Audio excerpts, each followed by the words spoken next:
شاندار چوک میں کھڑے ہیں اور ہمارے ساتھ ایک نوجوان کھڑا ہے، آئیں ان سے پوچھیں کہ وہ کیا کہنا چاہتے ہیں۔ جی السلام علیکم، کیا نام ہے آپ کا؟ ادیب لیاقت صاحب، جناب کیا کہنا چاہتے ہیں جی آپ؟ یہی کہنا چاہتے ہیں کہ اللہ تعالیٰ ہمارے ملک پہ رحم کرے۔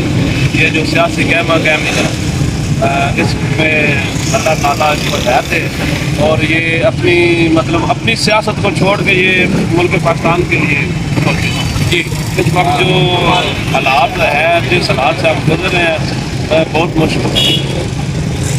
کیا آپ کیا مشورہ دیتے ہیں سیاستدانوں کو، کیا مشورہ دیتے ہیں آپ؟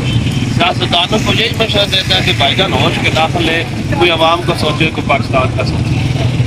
یہ پاکستان بہت پیارا ملک ہے، اس کا سوچے جی، بس کو عوام کا سوچے، عوام کو ریلیف دے۔ تو ادیب صاحب، میں نے سنا آپ کی آواز بڑی پیاری ہے، تو ایک شعر ہو جائے، شعر ایک ہو جائے، ایک شعر تھوڑا سا گنگنا دیں۔ ہے نا جی، جانے اس دل کا حال کیا، تیرا وعدہ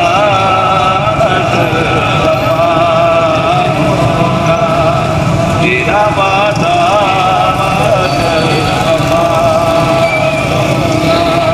ہمارا بات آئیں گے محبت سے، جانے جائے گی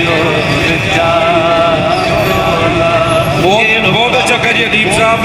میں یہاں پہ ایک شعر کہوں گا جی کہ اجنبی شہر ہے، اجنبی شہر ہے، دوست بناتے رہیے،